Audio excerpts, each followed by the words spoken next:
These are the 7 greatest nen users in all of Hunter x Hunter. Of every character in this world, these are the ones that Togashi himself has identified as the ultimate nen users. And this information was unexpectedly showered upon us through the recent Yoshihiro Togashi exhibition, where some of his memos were published, revealing some absolutely groundbreaking information about nen, which I've covered in another video, but also Togashi revealed a new system of nen scaling. Essentially, we can now tell how good or how not good a nen user is judging by where they fall on this scale. Or if it's a scale from up to down, it should be more like that. Horizontal, it's kind of all the same. But there are 4 places that one can fall on this scale. The very lowest level of nen use is known as great. The word great, I think, being very generous, kind of like when you come last in a race, but you still get a participation award. The next level of nen aptitude is known as excellent, which is greater than great, but still not as excellent as our penultimate tier of genius. However, even that high esteem may as well be a bucket, because it pales in comparison to what we're most interested in here, the ultimate tier. There are exactly 7 characters that Togashi has identified as being in the ultimate tier, some of whom you'll be able to guess, and some of whom you will definitely not, because there are a lot of surprises here. But something to note is that this tier system is measured based on the individual potential of each nen user. For example, let's say that you have twice as much potential as me because you're very clever. Well, that would mean that my ultimate is probably only the equivalent of your excellent. But for an example of this, here's Gon. He was identified as a great nen user, meaning that his nen progress throughout the series mirrors Hisoka's favorite body part because they're both locked quite firmly on the bottom. A whole entire shonen series later, Gon isn't even past the first step, but this also makes a lot of sense because Gon is a child, like a literal child, and he never even came close to achieving his full potential. Well, except for that one time. Because Gon also serves as the first of our 7 ultimate grade nen users. It was momentary, but when he created a nen vow to use all of the power he would ever have, Gon, by definition, temporarily reached the apex of his potential. So if it helps, we can also look at everyone on a scale of Gon to Mega Gon. Meanwhile, some of Gon's fellow enhancers fall into some rather unexpected territory, with both Uvagin and Komugi being assigned the genius tier, one step away from ultimate. And that surprises me, especially with Komugi, because I personally think she took her abilities to the absolute extremes, enhancing her mind to the point where she was able to constantly outplay Meruem. And to think that there was even more potential under that is just wild. On the exact other end of the spectrum, Uvagin became a genius by punching things like really hard. However, we do have one more ultimate level nen user within the realm of enhancement, and that is Isaac Netero. And I think that this starts to show us the sheer gulf between what it takes to be a genius level nen user and an ultimate. Netero's dedication and gratitude to nen is unmatched. Even if most people spent their entire lives focusing on nen, the vast majority of them would still never reach the ultimate level because it requires pushing oneself beyond human boundaries, which is a point proven by our one and only ultimate transmuter. Before that, though, we have 2 identified genius transmuters, being Hisoka and Yuppie. Hisoka being one of the greatest thinkers and most efficient nen users we've ever encountered, and he still isn't anywhere near his zenith. If I had to guess, I'd say it's because his raging schwing keeps distracting him. Meanwhile, Yuppie makes more sense because he wasn't even alive for 100 days, and most of his development came mere hours before his death. Alright, trivia time. Apart from both of them being transmuters, what else does Yuppie have in common with Hisoka? Well, the only other thing they have in common is that they have both orgasmed on screen. Hisoka during battle, and Yuppie when he gave his body both literally and euphemistically to Meruem. Interestingly enough, Togashi doesn't make any note of Killua's grade. Although if I had to guess, I would place him as great, perhaps even bordering on excellent, because he shares Gon's infinite wealth potential. And even though, yes, he is stupidly powerful as he is, Killua still has decades and decades of development ahead of him. However, as for our one and only ultimate transmuter, that would be the ever astounding Biscuit Kruger. Bisky's path to achieving the pinnacle of her potential is quite similar to that of Netero, except instead of offering punches every day, Bisky spent each and every day wishing for a different body, just casting that raw, honest desire out there into the void, almost like a prayer. And over the course of many years, Bisky was slowly able to manifest changes in her appearance, ultimately resulting in her preferred form. So I want to be careful with the word prayer because it brings up all sorts of connotations with the religions and such. But with that said, there is a distinct connection between Nen and faith. Because if you believe in something that profoundly, whether it's true or not, it's going to have a direct effect on your aura output. And we're going to see this at play again with our ultimate Nen conjurer. However, for some fun Togashi notes here, in terms of conjuration, apparently Shizuku is a mere great level Nen user, which is kind of terrifying because she's already capable of holding her own within the Phantom Troop, meaning that her true potential is far more powerful than I could have ever imagined. Meanwhile, only one step up from her is Knuckle, identified as an excellent grade, which is probably due to Knuckle being a wavering young man, very much on a mission to discover himself, and so is unable to profoundly commit to the one and only true god of compound interest. And a step further from there, I identifies both Genthru and Kotopi as genius level conjurers. Genthru makes sense. He's one of the most underrated Hunt x Hunter villains because he's Genthru. But in his defense, he was extremely dedicated to his life's passion of becoming King Explosion Murder. So that obsessive quality took his abilities well into the realm of genius. However, can you guess who our one and only ultimate conjurer is? The answer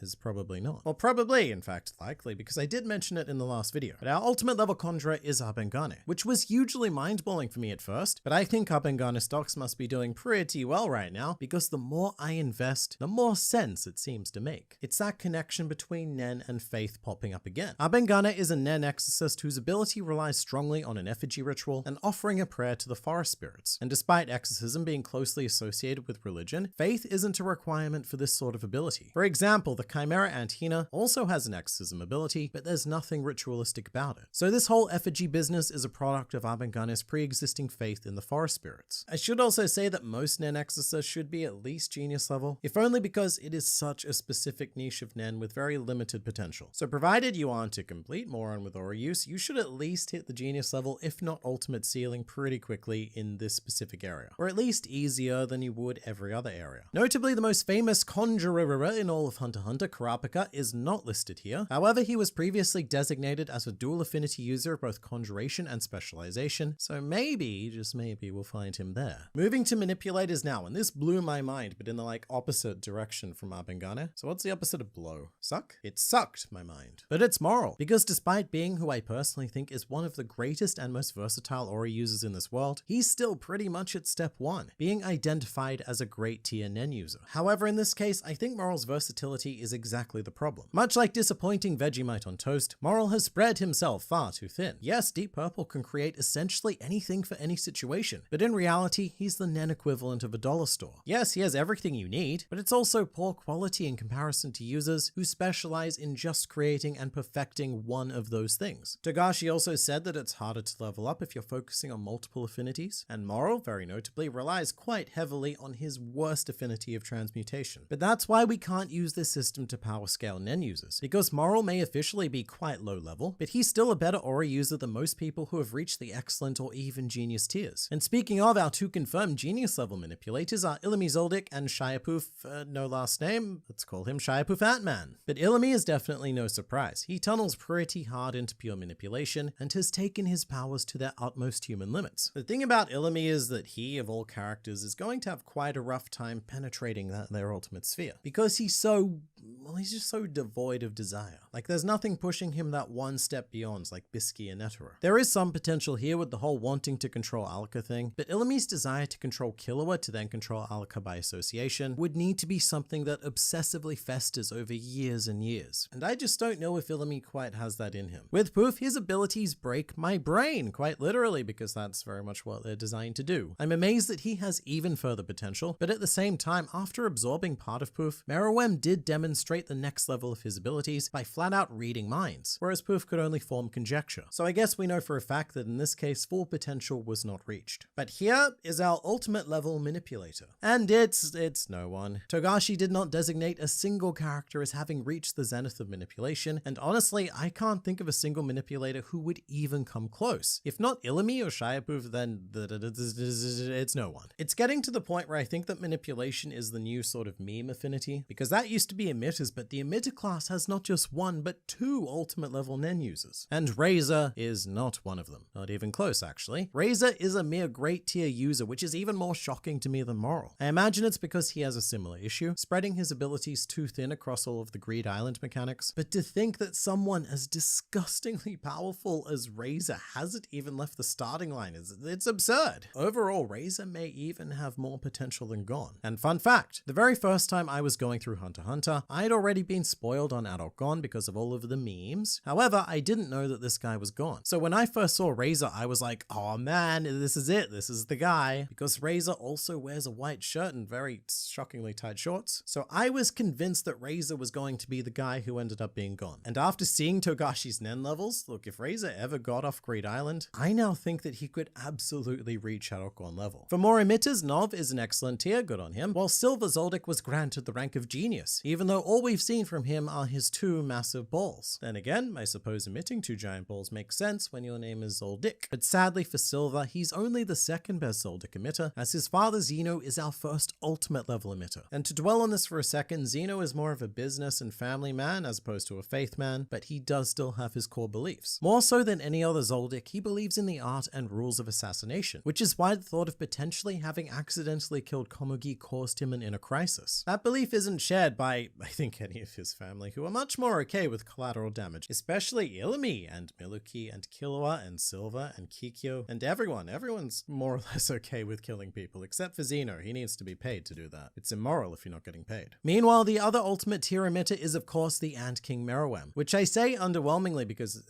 it really just shouldn't come as a surprise to any of us. What will be a surprise though is our specialist section. Although this came with a bit of a special note that specialists are inherently difficult to grade due to the specialness. Pakunoda is our base level specialist, and one up from her is Neon Strahd at the excellent tier. And given that Neon's motivation for using her ability was to get all sorts of presents from her father, I'm surprised we even got that far. I mean, even Chrollo used her ability better than she did, and speaking of, Chrollo is only ranked as a genius level specialist. I say only because Ultimate definitely wouldn't have surprised me, but it's likely because Chrollo's potential is nigh on infinite. As a man who can acquire any ability under the right conditions, pushing this power to its ultimate form may require many more lifetimes than Chrollo has access to. Our other genius specialist is Neferpito, inheriting the same rank as all of the Royal Guard, but our ultimate level specialist is not Kurapika, because he isn't listed on the specialization ranking either, making me incredibly curious about exactly where his aptitude lands. However, our true ultimate specialist is Alucard Andor Nanika Zoldyck, who possesses the single greatest concentration of power in all of Hunter x Hunter. Because when you can grant literally any wish and just palm the consequences off elsewhere, the word ultimate kind of becomes a bit of an understatement. But those are the 7 ultimate Nen users in Hunter x Hunter as identified by Togashi.